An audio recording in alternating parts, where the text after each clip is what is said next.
Finalmente, 8.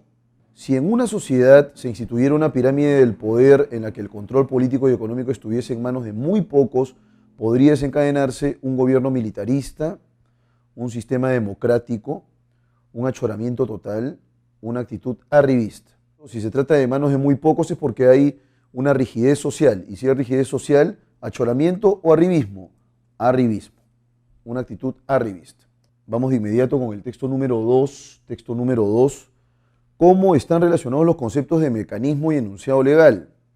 John Elster ha afirmado que el antónimo de un mecanismo es una ley científica. O sea, es como que están divorciados, ¿no? El mecanismo es ajeno a la ley científica en esta lógica de John Elster. En consecuencia, según Elster, las explicaciones que invocan mecanismos reemplazarían las explicaciones que invocan enunciados legales. A mi juicio, se trata de una opinión equivocada. No es lo que se señala aquí, claramente. Elster parece haberse dejado confundir por su examen de solo unos pocos casos de dos tipos. Mecanismos conocidos como leyes desconocidas, o sea, hay una ocurrencia de mecanismos que la gente conoce, pero que no se corresponde con leyes conocidas, y leyes conocidas con mecanismos subyacentes desconocidos. Pero el hecho de que las leyes mecanísmicas correspondientes sean desconocidas en ciertos casos, en la mayoría, por cierto, no prueba que no existan. Los mecanismos sin leyes concebibles se llaman milagros. Tomás de Aquino, por ejemplo, sostenía que el Espíritu Santo injerta el alma en el embrión humano, y John Eccles especuló una vez en la reverenciada revista Nature que la mente mueve las neuronas por medio de la psicoquinesia o telequinesia. De seguro estas son hipótesis mecanísmicas, pero no son científicas porque son inconsistentes con las leyes pertinentes, ninguna de las cuales se refiere a entidades inmateriales. En contra de esta confusión, sostengo que la investigación científica presupone a. El materialismo o la hipótesis de que el mundo real es material, de modo tal que no contiene ideas autónomas, independientes del sujeto, y por otro lado el principio de legalidad, ¿no? Según el cual todos los eventos satisfacen algunas leyes. Entonces hay dos elementos troncales aquí, ¿no? El materialismo, todo el mundo real es material, y el principio de legalidad que asume que todo está vinculado con leyes, ¿no? Satisfacen leyes. Hay una asociación idiosincrásica con leyes. La confianza en el primer principio permite a los científicos prescindir de lo espectral, ¿no? Eso de la nada nadea, por ejemplo, o de que, digamos, si entras al mar te ahogas, si entras al mar con un anillo de oro te ahogas porque el mar siempre busca tesoros escondidos o algo así, lo que tiene que ver con la visión del supersticioso. Entonces, la confianza en el segundo principio alienta la búsqueda de leyes y el rechazo de los milagros. Por ende, Elster ha incurrido en un error. Vayamos entonces con la resolución de esta lectura. En contra de la idea de Elster, el autor del texto sostiene fundamentalmente que en la explicación el antónimo de un mecanismo es una ley científica, eso es cierto, ¿no? Pero no es lo fundamental. Las explicaciones que apelan a mecanismos reemplazan a las leyes. No, son simplemente diferentes, están en oposición. Las hipótesis mecanísmicas son inconsistentes con las leyes científicas. No, lo fundamental es que la investigación científica encontre la idea de Elster, porque acá lo fundamental es lo que el autor propone, es que la investigación científica presupone el concepto de legalidad materialista. En principio todo está sujeto a leyes, por eso legalidad, y toda la realidad es material, ¿no? Por eso materialista. En el texto, el sentido del término invocar es recurrir a determinados conceptos, alternativa B. Para la epistemología materialista es incompatible sostener que se refiere a esta epistemología planteada por el autor del texto. Nos piden lo que es incompatible, ¿no? Hay leyes conocidas con mecanismos subyacentes desconocidos. Es lo que señala a partir de esta clasificación, ¿no? La investigación científica presupone que el mundo real es material. Sí, justamente por eso se llama materialismo. ¿Hay mecanismos establecidos sin la presencia de leyes naturales? No, siempre hay leyes que permiten explicar estos mecanismos. Los milagros son inconsistentes con las leyes científicas pertinentes, eso es compatible también. La clave correcta sería la C. Pregunta número 4. Se colige que, según el criterio epistemológico del autor, la conjetura de Eccles es verosímil, axiomática, legaliforme o implausible. La conjetura de Eccles para el autor es un error, y en tanto que es un error, es implausible, es decir, inadmisible, inaceptable. Y finalmente, si se demostrase que no es posible la oposición entre mecanismo y ley, entonces los milagros serían fenómenos frecuentes. Tomás de Aquino estaría en lo correcto. La idea de Elster estaría muy equivocada. Y finalmente, los científicos no trabajarían con mecanismos. ¿Cuál sería la clave correcta? La clave correcta sería la alternativa C. La idea de Elster estaría muy equivocada. Vamos ahora con el texto número 1. Dice aquí el califa Omar, aquel iluminado que prendió fuego a la biblioteca de Alejandría, creía necesario acabar con todos los libros porque los contrarios al Corán eran heréticos. ¿Qué cosa es herético? Relativo a la herejía, ¿no? Y los otros redundantes. Sin embargo, los libros no se queman, lo que se quema son los ejemplares físicos de esos libros. Se ha podido por ello afirmar que el califa Omar no quemó en realidad ningún libro. Solo desde esa perspectiva se puede entender lo que es una obra de arte y de cultura. Es una rara inmaterialidad lo que le confiere su impronta. O sea, en primer lugar, esto del el derecho de autor, ¿no? ¿Qué cosa es una obra? Una obra no es el producto físico de ello, sino que más bien tiene una cualidad que es inmaterial. Los productos culturales son entes incorpóreos que descansan por lo general en un asiento físico, pero a nadie se le ocurriría identificarlos con él. Decir de las coplas de Jorge Manrique que son hojas de papel es ignorarlo todo sobre ellas. Para referirse a esa condición, los juristas hablan con notoria impropiedad del corpus mysticum, el cuerpo místico, ¿no? Y afirman que el objeto de la propiedad intelectual es precisamente ese cuerpo incorpóreo. Quizás alguien pueda extrañarse de ver tratado una realidad tan delicada con las herramientas jurídicas del derecho a propiedad, pero no hay nada de sorprendente en ello. Es más difícil justificar la propiedad de una viña o una casa que la de un soneto.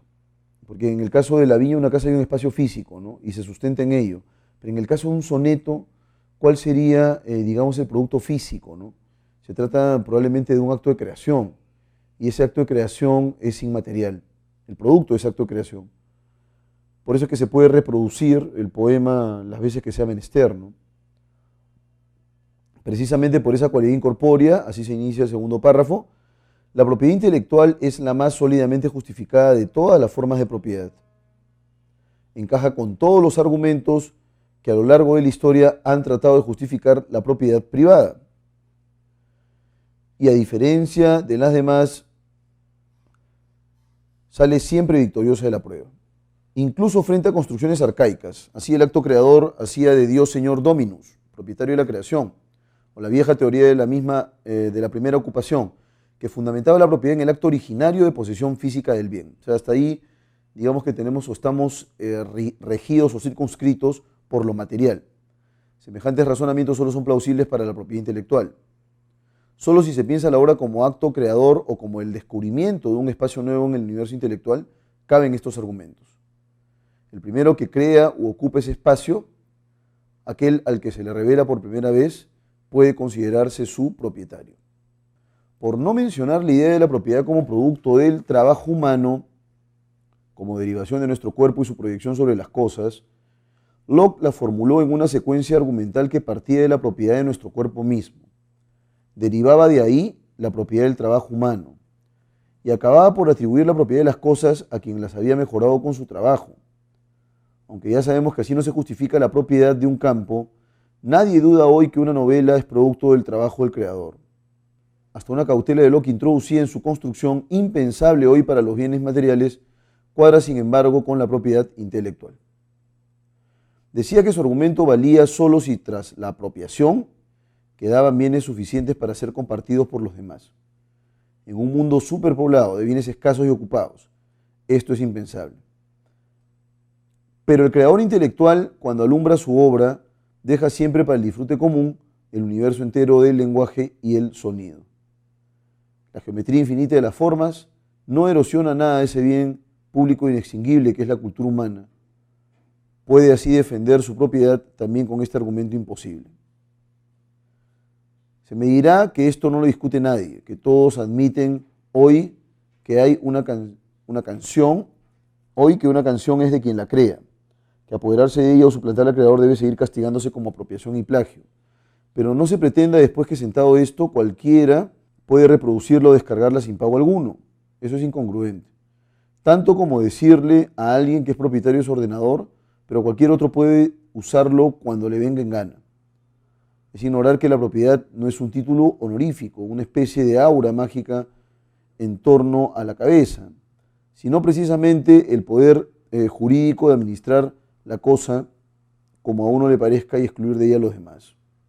En la República reflexiona Platón sobre la idea de si ser justo es un bien deseable en sí o un obrar penoso, que demanda sacrificios que pocos harían si no lo impusiera la ley. Pone para ello en boca de Glaucón la historia del anillo de Giges. Un pastor lidio encontró un anillo que al ser girado hacia el interior de la mano producía la invisibilidad de quien lo llevaba. Si se giraba al contrario, volvía a ser visible. Al cerciorarse de que funcionaba así, el pastor se las ingenió para matar al soberano y apoderarse del mundo. El texto transmite una vieja certeza. Con un anillo, así no habría persona de convicciones tan firmes como para perseverar y abstenerse en absoluto de tocar lo de los demás cuando nada le impedía dirigirse al mercado y tomar de ahí sin miedo alguno cuanto quisiera. Esta antigua relación entre la invisibilidad del actor y la impunidad de su conducta retorna hoy cuando se contemplan los contenidos que circulan por Internet. La abundancia de basura informativa, intercambios repugnantes, injurias y embustes deliberados no hace sino recordarnos que la prodigiosa tecnología que la anima puede también funcionar como un anillo de Giges, que confiere invisibilidad a quienes en ella actúan. O sea, los famosos bendecidos por las nuevas tecnologías, ¿no? Que pueden insultar, porque como no están enfrente del interlocutor, allí parece reinar el anonimato y la impunidad. Ese mismo anonimato tras el que los contrarios a la ley CINDE, ley española que protege los derechos de autor de los contenidos de Internet, elaborada por la ministra Ángeles González Cinde, se ocultan para adherir a la ministra. Y no nos engañemos, es la invisibilidad lo que les envalentona para dirigirse al mercado y tomar en él cuando quieran, sin responder de nada. En el calor de las discusiones, algunos han llegado a afirmar que se trata de una libertad suya, un derecho personal, pero solo es una forma nueva de la vieja y sempiterna injusticia. Eso que sabemos hace mucho que consiste en atropellar los derechos de los demás. Vamos entonces con la resolución de inmediato. Bueno, señores, seguimos. Dice lo siguiente aquí: ¿cuál de las siguientes opciones expresa adecuadamente la posición principal del autor? A. Si alguien tuviera en posesión una especie de anillo de Giges, bueno, en realidad no podría ser esa la clave, ¿no? El anillo de Giges es simplemente una referencia a la filosofía platónica, ¿no? Debería emplearlo para hacer un bien a la humanidad con obras más culturales. No tiene nada que ver el anillo de Giges, ¿no? Como si pensáramos que, digamos, esta historia del anillo de Giges fuera cierta, ¿no? En relación con los bienes de propiedad material, los bienes de propiedad intelectual tienen más valor porque su existencia es inmaterial. Bueno, no se puede creer que al quemar un ejemplar de un libro se esté extinguiendo el libro porque las obras literarias o artísticas son un cuerpo místico.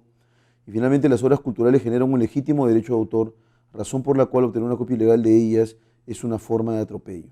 Y entonces la clave correcta en este caso en particular es la alternativa D. Las obras culturales generan un legítimo derecho de autor, razón por la cual obtener una copia ilegal de ellas es una forma de atropello. Vamos ahora con verdadero o falso. Primera pregunta: si se quemaran todos los ejemplares de una novela, la novela como tal no se destruiría. Eso es verdadero. O sea, tú puedes quemar el libro físico, pero el contenido en abstracto todavía se preserva, ¿no? Todavía existe. Actualmente se acepta que alguien es dueño de una propiedad si ha trabajado en esa propiedad. No. Hay una cuestión mucho más sólida, mucho más fuerte. Cuando el anillo de Giges era girado al exterior, era el interior. ¿Verdadero, falso o falso? Pregunta número 3. El autor menciona la historia del anillo de Giges con el fin de ilustrar que el poder tiene lazos invisibles en todas las estructuras de la sociedad. Internet propicia el enriquecimiento ilícito de los cantantes de moda. Hasta Platón carecía de argumentos para defender la propiedad privada. Hasta la persona más proba vulneraría la ley si nadie pudiera detectarlo. Bueno, Giges era pues una persona modesta, pero al verse con poder a través del anillo, incluso mató al rey, ¿no? Mató al rey, mató al gobernante, él se hizo del poder. La clave correcta sería la D, ¿no? Hasta la persona más proba vulneraría la ley si nadie pudiera detectarlo. En este caso se trata de un anillo que lo vuelve invisible. Y entonces él obtiene beneficios justamente a causa de esa ventaja, ¿no? Si alguien reconociera el derecho de propiedad intelectual y decidiera copiar libremente archivos musicales de Internet, bueno, habría una tremenda incongruencia. La clave correcta es la C. Incurriría en una grave inconsistencia.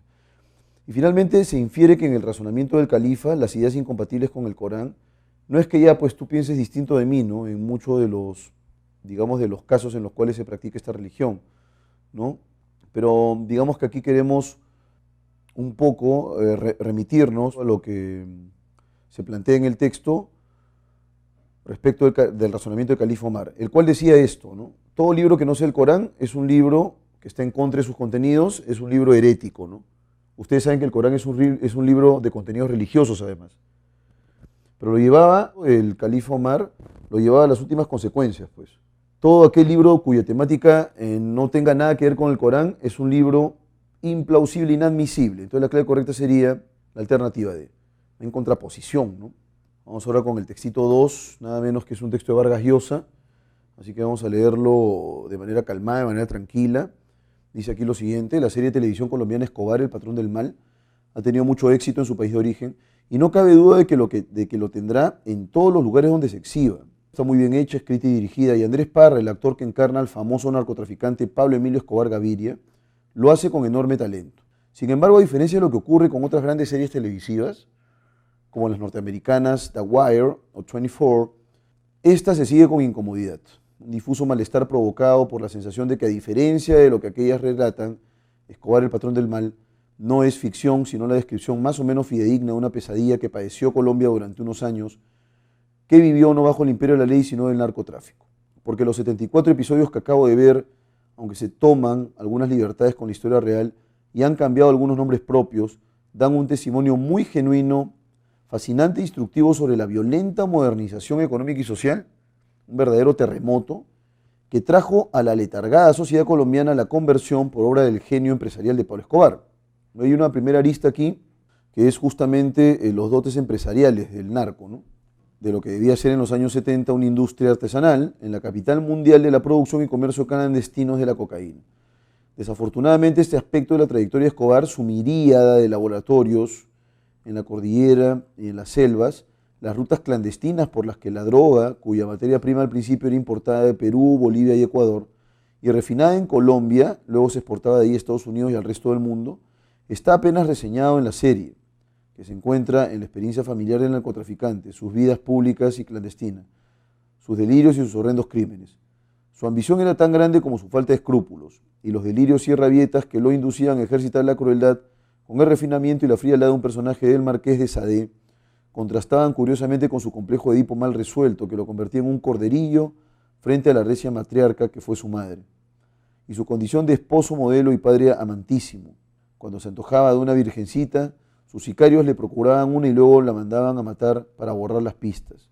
Siempre se consideró a sí mismo un hombre de izquierda, y cuando regalaba casas a los pobres, les construía zoológicos y ofrecía grandes espectáculos deportivos, como cuando hacía explotar coches bomba que despanzurraban a centenares de inocentes, estaba convencido, según aseguraba en sus retóricas proclamas, de estar luchando por la justicia y los derechos humanos. Como creó millares de empleos lícitos e ilícitos, era pródigo y derrochador, y encarnó la idea de que uno no podía hacerse rico de la noche a la mañana pegando tiros. Fue un ídolo en los barrios marginales de Medellín, y por eso a su muerte, millares de pobres lo lloraron, llamándolo un santo y un segundo Jesucristo. Él, al igual que su familia y su ejército de rufianes, era católico practicante y muy devoto del Santo Niño de Atocha. Su fortuna gigantesca, aunque nadie ha podido calcularla con precisión, y acaso no fue exagerado que en algún momento se dijera de él que era el hombre más rico del mundo. Eso lo convirtió en el personaje más poderoso de Colombia, poco menos que en el amo del país. Podía transgredir todas las leyes a su capricho, comprar políticos, militares, funcionarios, jueces o torturar, secuestrar y asesinar a quienes se atrevían a oponérsele, a ellos y a veces también a sus familias. Lo que es notable es que ante la alternativa en que Pablo Escobar convirtió la vida para los colombianos, plata o plomo, hubiera gente como el periodista Guillermo Cano, dueño y director del diario El Espectador, y su heroica familia, y un puñado de jueces militares y políticos que no se dejaron comprar ni intimidar y prefirieron morir, como Luis Carlos Galán y el ministro Rodrigo Lara Bonilla, o arruinarse antes que ceder a las exigencias del narcotraficante. Lo que produce escalofríos viendo esta serie es la impresión que deja en el espectador de que si el poder y la fortuna de que disponía no lo hubieran empujado en los años finales de su vida a excesos patológicos, y a malquistarse con sus propios socios, a los que les extorsionaba y mandaba asesinar, y si hubiera resignado un papel menos histriónico y exhibicionista, Pablo Escobar podría haber llegado a ser hoy presidente de Colombia, o acaso el dueño en la sombra de ese país. Lo perdió la soberbia, el creerse todopoderoso, el generar tantos enemigos en su propio entorno y producir tanto miedo y terror con los asesinatos colectivos de los coches bomba que hacía explotar en las ciudades a las horas punta para que el Estado se sometiera a sus consignas, que sus propios compinches se apandillaran contra él y fueran un factor principalísimo en su decadencia y final. Pregunta número 1. De manera medular, el autor habla de Pablo Escobar con el fin de A, ilustrar qué, ¿no? ¿Cuál sería el fin? El fin es ilustrar que fue el artífice de la modernización en un país que estaba sumido en la pobreza más extrema. Solo se puede justificar una fortuna inmensa si se emplea para ayudar a los más necesitados. Hay diferencias notables entre una serie basada en la mera ficción y una serie más realista. Un personaje de ese talante pudo haber llegado a detentar el poder en un país como Colombia, ¿no? Lo que él señala es que mantuvo en vilo a la sociedad colombiana, pero que de no haber sido por su narcisismo, su megalomanía, el hecho de desconfiar de sus pares, entonces la clave correcta sería la alternativa D. Un personaje de ese talante pudo haber llegado a detentar el poder en un país como Colombia, ¿no? Nos advierte acerca de eso. Entonces vamos ahora con la pregunta 2. Respecto de la figura de Pablo Escobar, resulta incompatible sostener que el referido personaje suscita cierto entusiasmo en la población, lo que explica el éxito de la serie. Había logrado intimidar a mucha gente influyente y de prestigio en Colombia. Siempre se mostraba irreverente y drástico, incluso con sus propios progenitores. Podía desarrollar cierto espíritu filantrópico, es decir, generoso, de ayuda, lo que le brindó cierta popularidad. La clave correcta aquí sería la alternativa C a todas luces, dado que con sus propios progenitores no se mostraba así, ¿no? Con su mamá al menos dice que tenía pues una actitud bastante sumisa.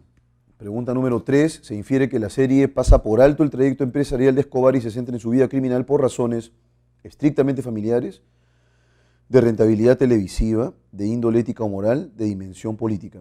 En principio, uno se centra en el aspecto delincuencial de Escobar por una cuestión de rating, ¿no? O sea, esto es lo que vende más, es lo más controversial y es lo que le gusta a la gente, ¿no? Entonces, la rentabilidad televisiva es una variable importante a considerar. En el caso de la frase plata o plomo, se entiende en la lógica del texto como una intimidación, ¿no? Porque claro, es intimidante, ¿no? O pagas o mueres. Vargas Llosa menciona al periodista colombiano Guillermo Cano para ilustrar que Pablo Escobar se mostraba muy timorato, muy tímido frente a todos sus detractores. No, a cualquier detractor lo intimidaba más bien. Siempre es posible hollar el sistema jurídico con la sinrazón de la fuerza, tampoco. Más bien siempre es posible enfrentarse contra el imperio de la violencia criminal, ¿no? Lo coloca como un ejemplo justamente de esa confrontación.